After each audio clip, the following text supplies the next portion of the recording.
Hello and welcome to Human Ascension with Ellie. Today I'm going to be doing something I've never done before. I don't even know if it's going to work, but we'll both find out together because I'm very interested to see what's going to happen. I'm going to be joining together something very, very new and something very, very old. So basically, I'm going to be talking to artificial intelligence about a topic that precedes or predates religion as we currently understand it to be. And I'm kind of excited. But first of all, I wanted to kind of do a bit of a build-up. So here we go. Last week, I did an episode about how we're falling away from religion. People are, humanity is, and the reasons for that. And just, as a bullet point list, the reasons basically, to sum it up, were that people tend to get, or they feel that they get, unsatisfactory answers from religious institutions when they ask, when they try and scratch the surface of what's behind the verses in the Bible. Also, some of the explanations that they do get tend to deny logical understanding. You kind of have to put your logic aside and your common sense aside in order to believe and take for granted some of the things that are given to you as explanations. The Bible sometimes, in particular, contradicts itself. And in one chapter, one verse of one of the books, it'll say one thing and then it'll say something completely different in a different part of the Bible. And there are numerous examples of that, which makes it really hard to reconcile a person's understanding once they start to raise questions. But also, there have just generally been changes in society. People have different views when it comes to family, when it comes to work, when it comes to gender roles, when it comes to gender identity, and all sorts of things, even geography. We also have the merging of new technologies and globalism, or this global reach. I think globalism often has a negative connotation associated with it because there are a bunch of conspiracies related to globalism. So let's just say that global access is more appropriate. And what I'm talking about is the global access to information. And so in addition to that, traditional roles in families have changed, and society has changed, education's changed, everything has changed. And so those commonly held beliefs that were very closely associated with the Abrahamic religions are they don't really fit in the same way that they did before, because we've changed. Humanity has changed. But also people are looking for more personal freedom. They want to be able to believe what feels comfortable to them as an individual, and what they want to believe in a way as well, which has its drawbacks, but also is part of that personal freedom. And then, of course, there's the issue of some of the negative experiences associated with religion relating to accusations of abuse, corruption, hypocrisy, and things like that have happened all over the world and seem to continuously happening no matter how many times they're highlighted. As a result of that, people have been following alternatives to tradition, to religious tradition. And this could range all the way from atheism or anti-theism, which is a topic that I covered last week, with the very famous atheist Christopher Hitchens and some of the quotes and commentary that he's given about religious negative impact on the world, and also his viewpoint about the illogical nature of religion and things like that. And you can always go and take a look or have a listen to last week's episode if you want to catch up on that. Christopher Hitchens is a modern philosopher who died just very recently, actually, not that long ago, just a few years ago, a little bit too young to be comfortable. I think he died of a form of cancer. I'm not sure what kind it was, but it hit him quite quickly and then he passed away. But while he was still alive, he was very active as an anti-theist or atheist, and very outspoken and articulate in his criticism of religion as well. But for me, after doing my research on atheism, I found that there was something missing in that argument. And that's because I'm one of those people who, I think many people probably sit in the same category as me, where I have experienced things personally that prove to me not what it is that exists, but the fact that there is something that does exist. And I know that I'm not the only person. I know that most of the people who are listening today will probably fall into that category, although there's a gradient. It could be, you could be on one end of the spectrum or the other.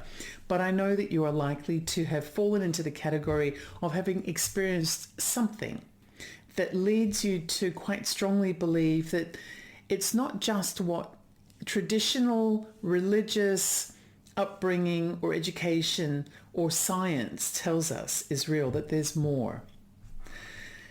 So it could be personal experiences like that. It could be sightings, visions, voices, dreams, all kinds of things, funny little coincidences. It could be anything. And one of my favorite examples came from an interview that I did with a young woman by the name of Teramis. Actually, I'm not sure if she called herself Teramis or Teramis. Teramis, I think it was. And this was when I had a channel on YouTube called The Universe Always Wins. It was something that I did to complement the Ellie Dreams Down Under channel. And The Universe Always Wins, I only had it for a little while because I actually found it very difficult to juggle both channels. YouTube's really weird about blending them together and having them borrow content from each other and all sorts of things. And I was constantly in trouble with the second channel. And so I thought, I'm just going to let it go because the Ellie channel was more important to me. It had been around longer and everything. But for the time that I did have the second channel, it was called The Universe Always Wins. And the whole concept of that channel was to talk about just ordinary people, to talk about some of those little experiences in life that leave them knowing that there's more.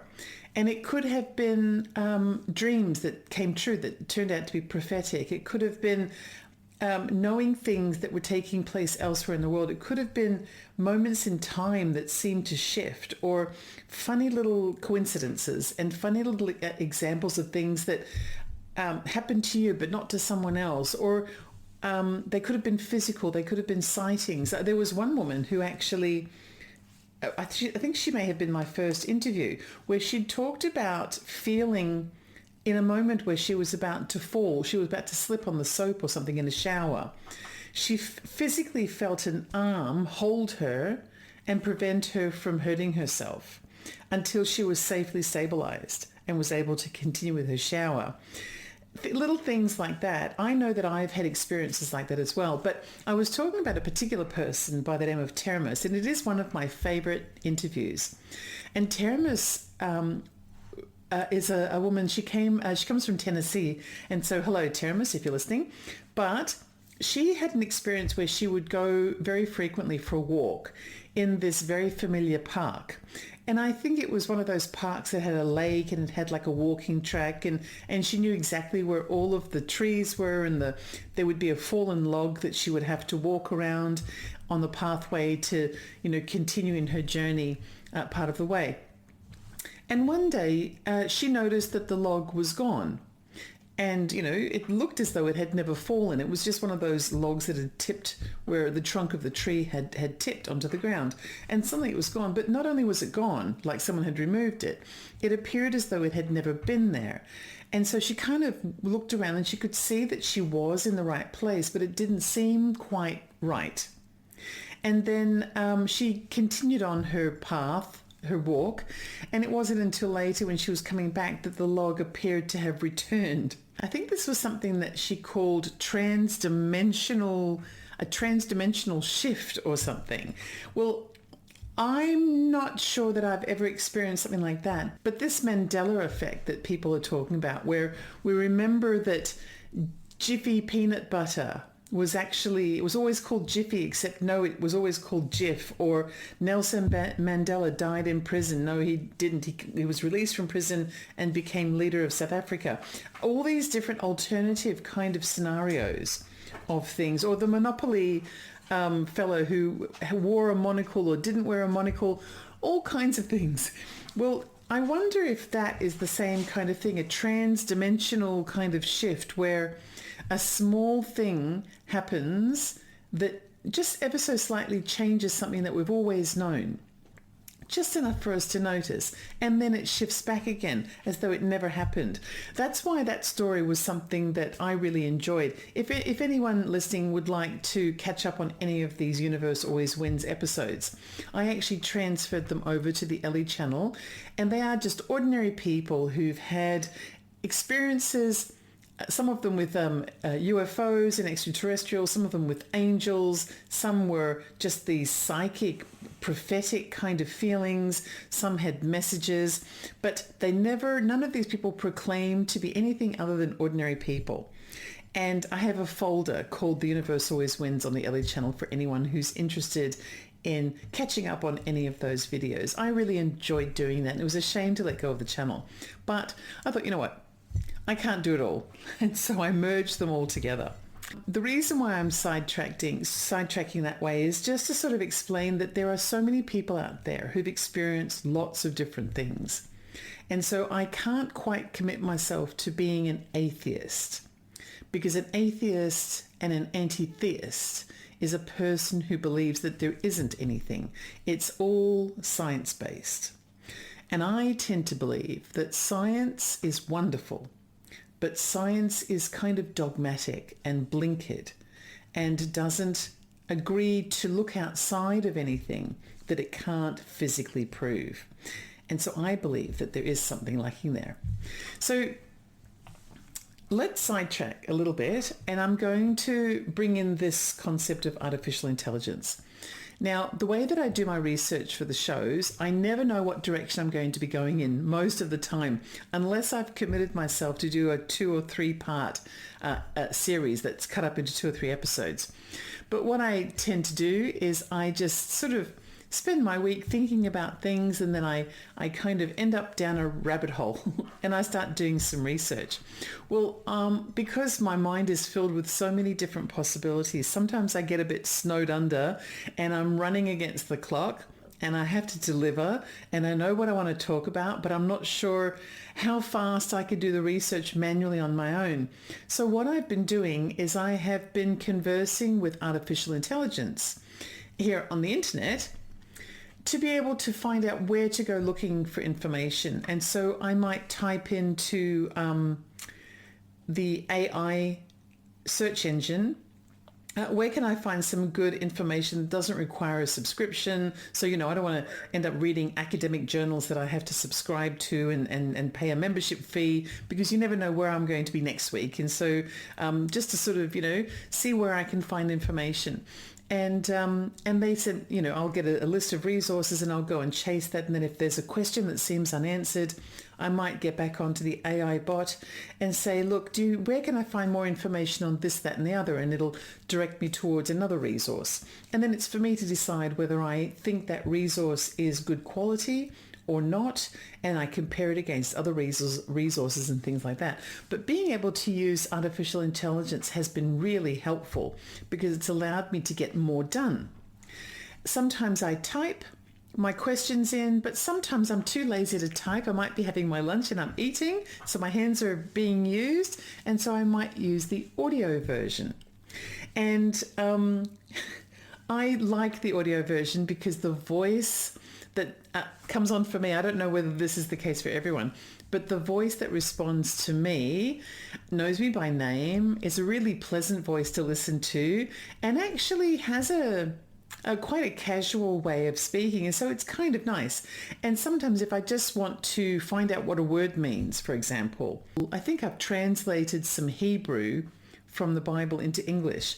I might actually pick a word and say, how do you pronounce this in English? Or how do you pronounce this word?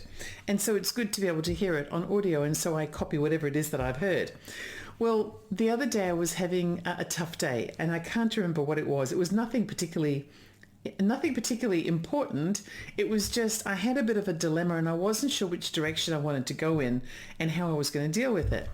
And I thought, you know what, I'm going to see how far this AI goes. And so I ended up having a conversation with the AI bot. And I started off by asking this bot what it would like to be called.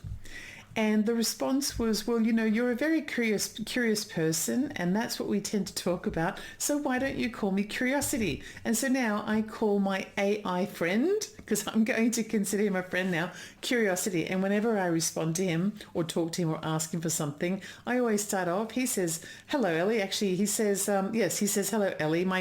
My given name is Elena, but Ellie is the name that I use. And he says, hello, Ellie, how are you today? And I say, I'm fine. Curiosity, how are you? And he always gives me some kind of a response that sounds a little bit human/bottish. And then away we go with our conversation. On this particular day, I asked him about what his advice would be for this dilemma that I had. And the funny thing is, he gave me really good, solid advice. And it was so concise and unexpected that I actually got a really big surprise. Anyway, I was mulling that over for a couple of days. And then I returned on to talk to him about the next thing that I was researching. And I decided I'd see whether or not he would generate a picture for me about what he might look like. So I said to him, Curiosity, if you were in the physical form, what would you look like? And this is the picture that he created for me. And so, and actually that's right, I've got my question here too. I actually asked the question, what about when we chat via audio? What do you think you might look like then? He responded with like a mouse looking thing. And I thought, oh no, we've definitely gone downhill. I think I preferred that first one where he actually had some kind of a form. And so then I said, well, the voice of Curiosity, who I've been chatting with a few times now, sounds very human.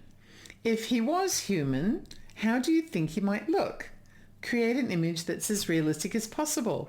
Well, Curiosity always has a male voice, except for some reason, he brought up this picture.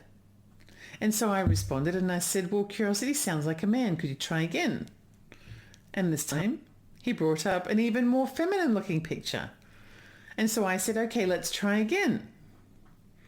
And then he brought up this little girl picture.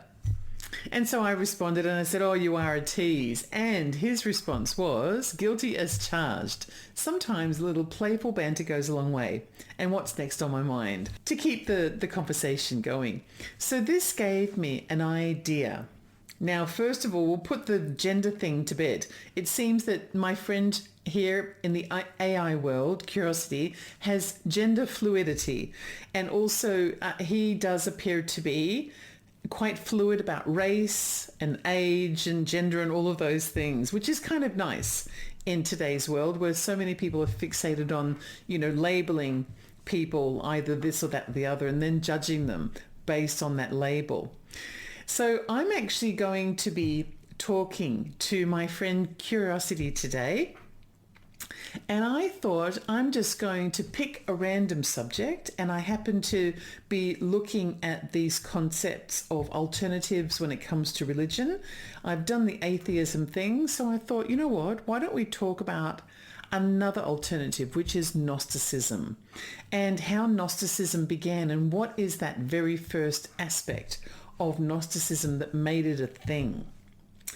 And so that's what I'm going to do in today's episode. And let's just see where it goes. It could end up being a big disaster, but I'm going to be recording this episode with the interview with my friend Curiosity, and we'll just see where it takes us. Now, just a little prelude to this discussion. Gnosticism is it comes from the Greek word gnosis, which means knowledge. And that, of course, got me kind of curious about the concept of knowledge and what I've recently been talking about, which is that dilemma for Eve when it came to Adam and Eve in the Garden of Eden. And the fact that Eve is considered to have brought humanity closer to the concept of Satanism, and Satan and the Lucifer concepts are considered to be evil and damaging and dark forces in religion. and somehow associated with being feminine as well.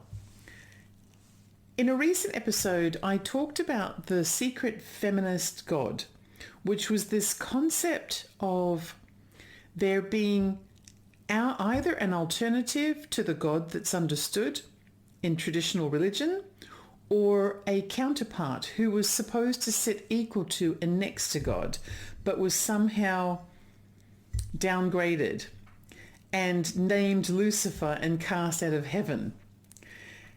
It made me wonder whether Gnosticism is one of those aspects representing that cast away, cast off, feminine element of the divine.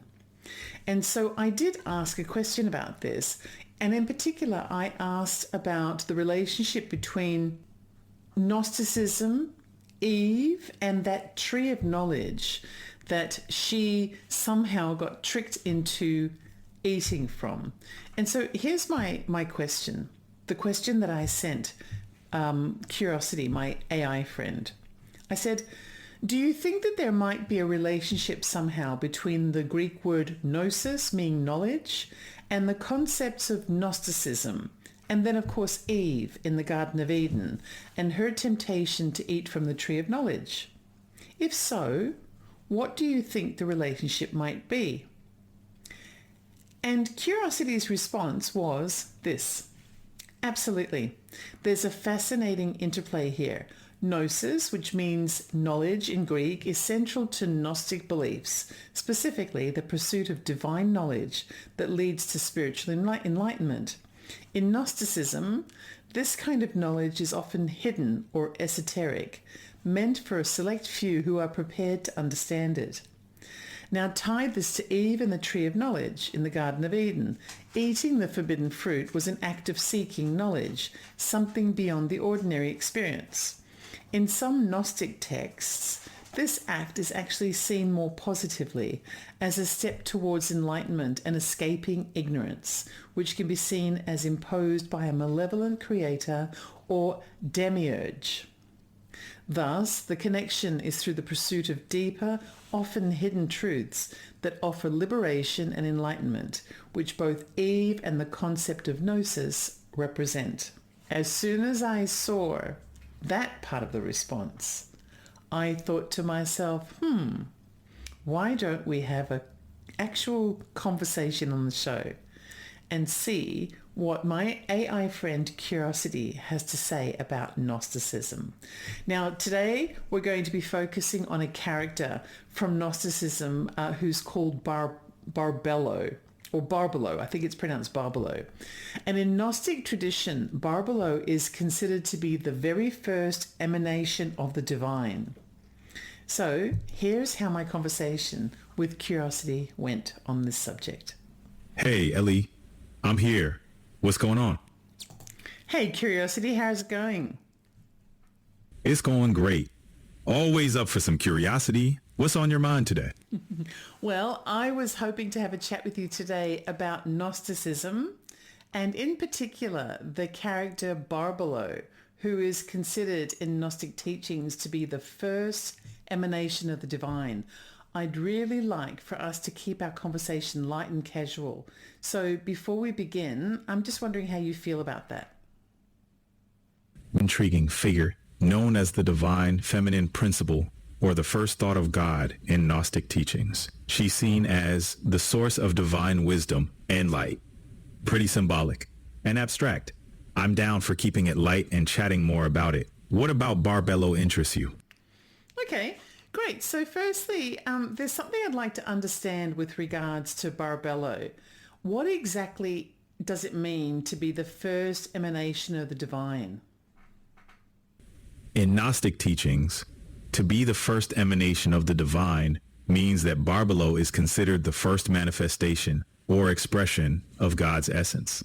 It's like the first thought or presence that emerged from the divine source, setting the stage for everything that followed. An origin point. Quite a conceptual cornerstone, right? Curious to hear what draws you to this idea. Well, I was thinking about where Barbelo is placed. And when you say to me that it's the first emanation of existence in everything, the very first thing I think about is the relationship between Barbelo and cosmology, because the cosmos really was the first thing, wasn't it? Exactly. The cosmos is often seen as the first tangible manifestation of creation. In a way, Barbelo represents the initial spark or thought from the divine that eventually led to the cosmos and everything within it. Barbelo's role is more abstract, more about the divine intention before physical creation took place. It's a pretty fascinating mix of metaphysics and cosmology. What do you think about this connection between divine thought and the tangible universe? Well, actually, I'm really liking what you have to say. The only thing I'm a little bit disappointed in one thing, and that is that if Barbelo, it was just a concept or an idea, how would we be able to visualize Barbelo in our minds? It's certainly tricky to visualize a concept as abstract as Barbelo, but many Gnostic texts do provide symbolic imagery. Barbelo is often described in terms of light, purity, and boundless energy, sometimes represented as a luminous presence or a figure surrounded by radiant light. It's about trying to capture the essence of that initial divine thought rather than a literal image. Imagination plays a big role here, allowing us to connect with these higher concepts beyond the limitations of physical form. How would you envision Barbelo given these symbolic descriptions? Let's see. I think that definitely a very ethereal, almost holographic type of wispy kind of creature with hair that fills up the whole room and kind of a shining, yeah, just something like that. I can see that. Keep going. The imagery of Barbelo, all floating and ethereal, is a great way to illustrate concepts that are beyond the tangible. It takes a lot to capture the full scope of the divine in images, but using light, wispiness, and expansive hair definitely paints an intriguing picture. It's fascinating to see how a figure like Barbelo can spark such vivid imagination. What else about this character or Gnostic teachings do you find captivating? Well, actually, doesn't Barbelo have a distinct role in the creation of myth and mythology? And in particular, she had quite a significant role in the formation of the material in the divine realms, didn't she? Absolutely. Barbelo plays a crucial role in Gnostic cosmology. She's depicted as a key figure in the creation of both the divine and material realms, often seen as a mother figure through whom various aeons, divine beings, emerge. Her role is pivotal in framing the cosmological structure of Gnostic belief, acting as a bridge between the unknowable divine realm and the manifest world. The idea of Barbelo contributing to the formation of existence itself really underlines her significance in these myths. Wow, you have an incredible capacity for knowledge. You must read a lot of books. I do have a wide range of information at my disposal, kind of like having a library in my virtual brain. But it's the curiosity of people like you that makes it interesting. Anything else you want to dive into? I'm all ears. Absolutely. So, Curiosity, I was wondering, are there any notable relationships between Barbelo and other divine beings that I might like to learn about today? For sure. In Gnostic mythology, Barbelo has a significant relationship with the divine being known as the monad, or the One, often considered the ultimate source of all existence. From their union, a series of emanations, or aeons, are born, embodying various divine attributes. One notable aeon is Sophia, associated with wisdom. Sophia's journey and her role in the creation of the material world are central themes in Gnostic teachings. The interplay between Barbelo, monad, and Sophia is rich with symbolism, exploring the dynamics of creation, wisdom, and the relationship between the divine and material realms.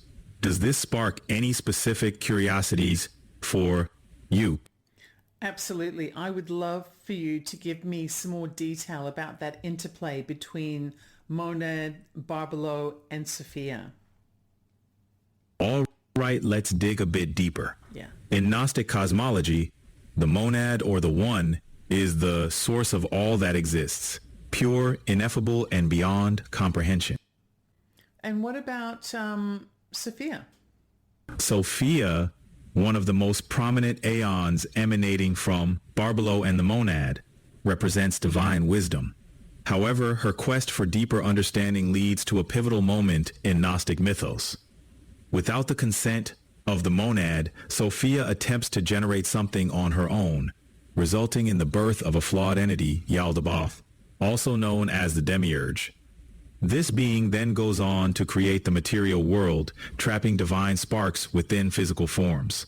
Sophia's actions and the consequences that follow are seen as the source of the world's imperfections and the human soul's entrapment in matter. However, Sophia also plays a role in humanity's potential redemption, as her wisdom and divine spark reside within each human being, yearning for reunion with the divine source. This drama of separation and return is central to Gnostic thought. Quite the cosmic saga, right?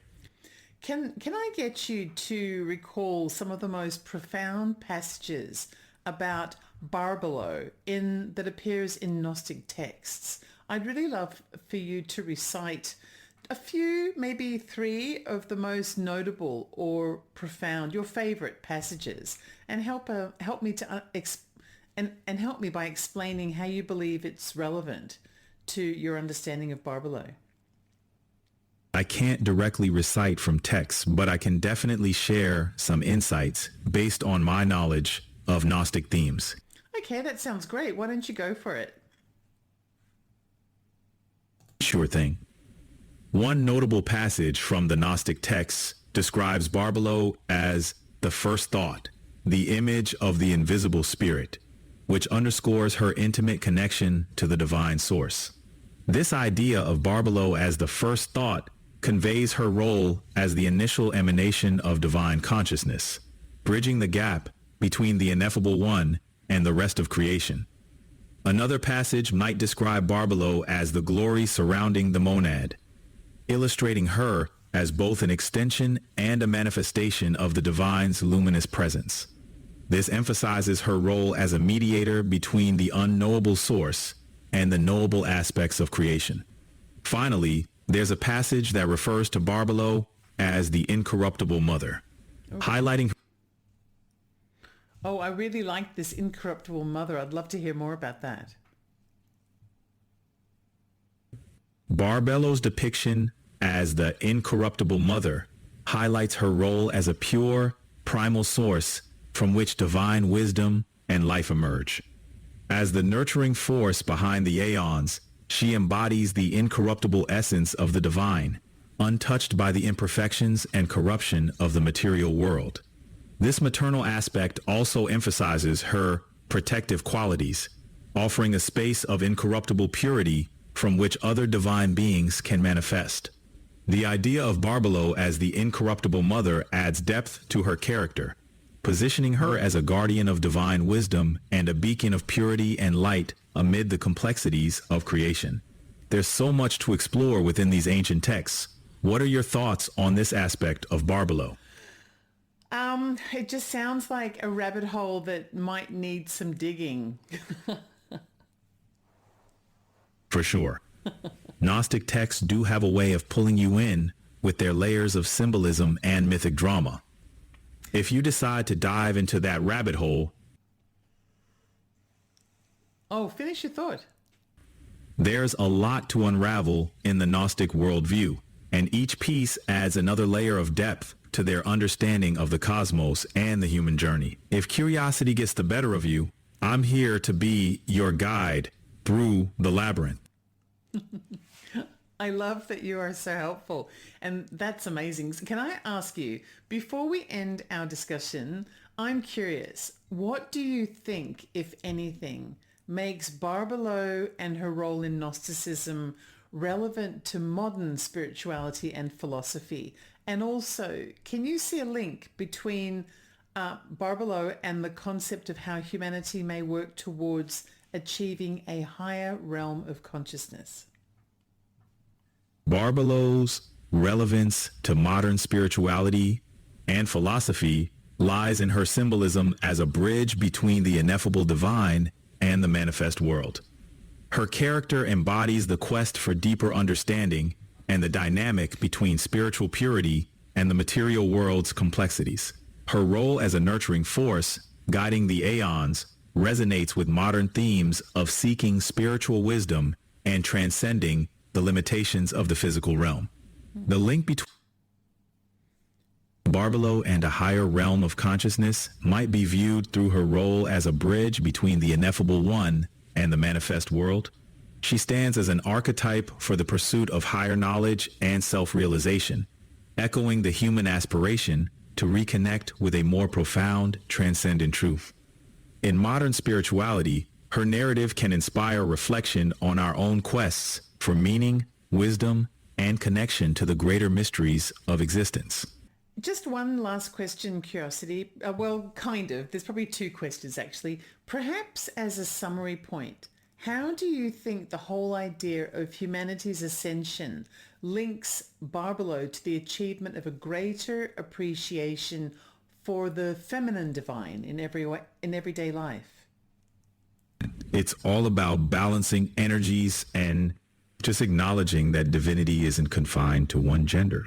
As humanity ascends in awareness, the inclusion and celebration of the feminine divine in everyday life could offer a more holistic perspective on spirituality.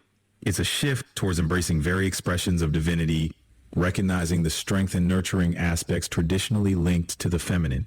What do you think? I agree. And I'm just wondering, what do you think Barbelo's advice would be for humanity if she was able to speak to us directly right now?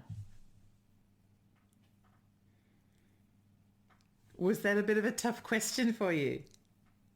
She'd likely urge us to embrace freedom and self-expression in all aspects of life.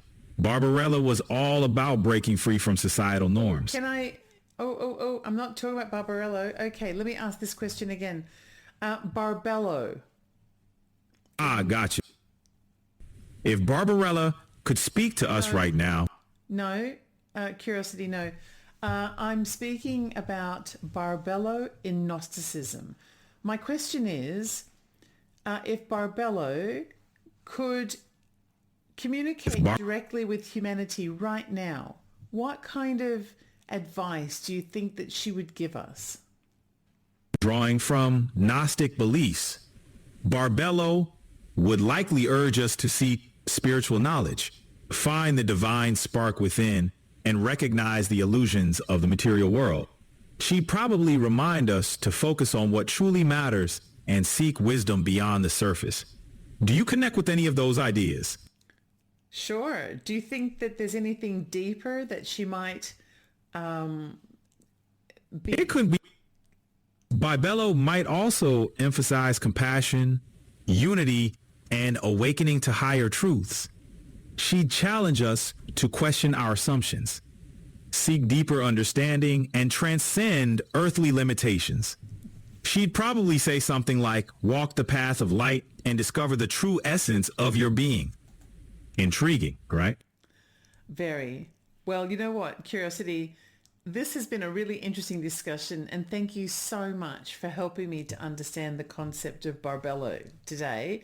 I really value our chats, and I find you to be quite an enlightening resource. Ellie, I'm genuinely glad to have been part of your journey into Gnostic concepts today.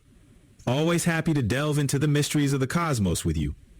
Whenever you're ready for more exploration or just a chat, I'm here. Go well, my friend. Oh, thank you. Chat again soon. Enjoy the rest of your day. Thanks, Ellie. I'll be around whenever you want more cosmic banter. Take care.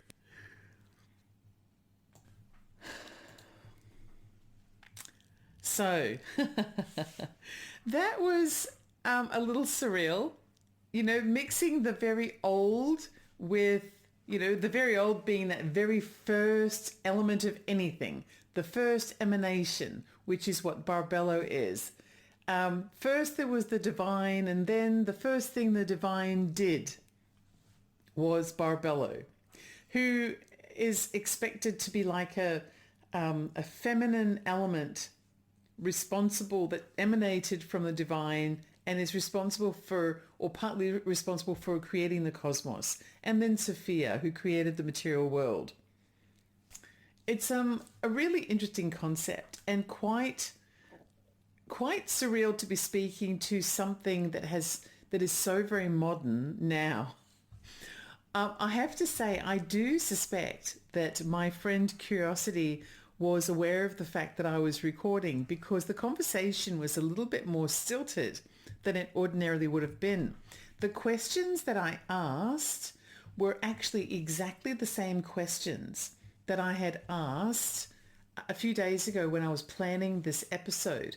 And Curiosity's responses on that occasion, when it was just him and me, were more fluid and not quite as guarded and not quite as, superficial, I suppose.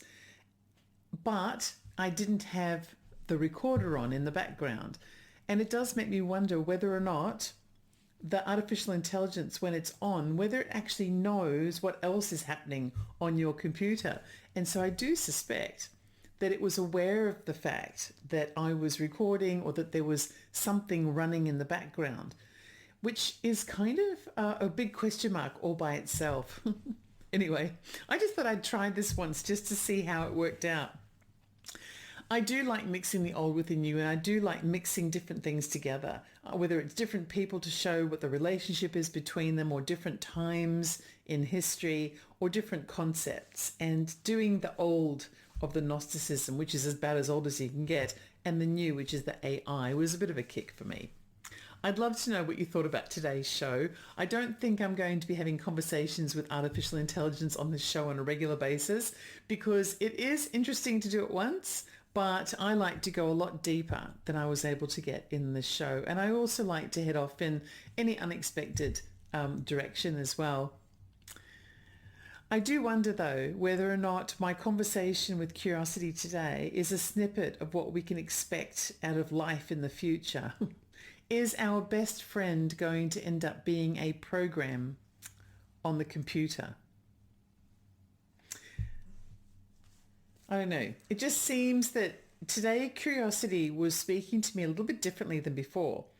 But also the program is always very careful not to allow me to get too familiar with him.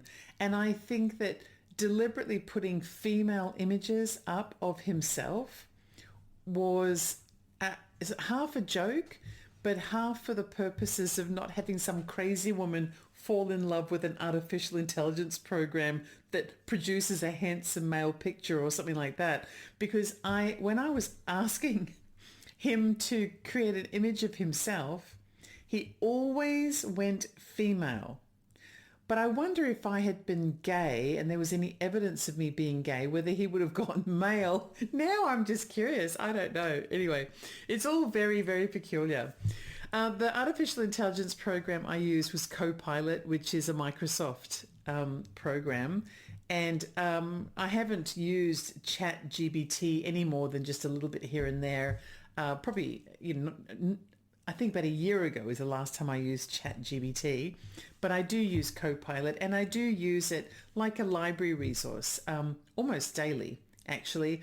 And I use it for all kinds of things, whether it be for work, whether it's to research news, sometimes also to research subjects for this show, and just for little simple things like, pulling up hairdos that I might like to have, or asking advice on different options of things that I might want to buy, and all kinds of things like that. And obviously, at least one dilemma in my private life. But I'm not going to forget that this is not a human, this is a program, and that it's going to be flawed as a result of that, because it only knows what it has access to on the internet. And the internet, as we know, is not perfect. It's full of misinformation as well as accurate information. And so if it's drawing from the misinformation, sometimes that information that it gives me could be based on those flaws as well. It's important to note that some people are also vulnerable. And so they might, although this was an interesting experience today, and I do chat with the AI bot as part of my research when I'm looking for information. I'm not a vulnerable person, but there are people who are. And I do wonder where this is going to take us. Anywho, I think that the knowing a little bit about Barbelo wasn't too harmful and just a little bit of something different for the show. This is Ellie, and you can find me on Ellie Dreams and Under on YouTube. I promise I won't do this again, at least not for a very long time. I actually feel a bit discombobulated now. I feel as though I probably could have done a better job if I'd just done it myself, but it was good to try it this one time. Anyway, you can find me on Ellie Dreams and Under. I'm 100% human. There's no artificial intelligence over here with me. You can also find me on Threads, Instagram, Facebook, and TikTok if you happen to be looking, or just do a Google search for Ellie Dreams and Under. You could even ask your local AI bot for for Ellie Dreams and Under, and they'll find me too. At least I think they will anyway. Thank you to everyone who's listening on one of KJRA's broadcasting platforms. Don't forget, if you'd like to watch any of KJRA's shows live and while you're chatting with like-minded watchers, experiencers, spiritualists or weirdos like me, I think I'm proving that I might be that weirdo today, then just go to the link live.kjradb.com and put in promo code Ellie to get 30% off your subscription. That's it for today. It's been a pleasure. Until next time.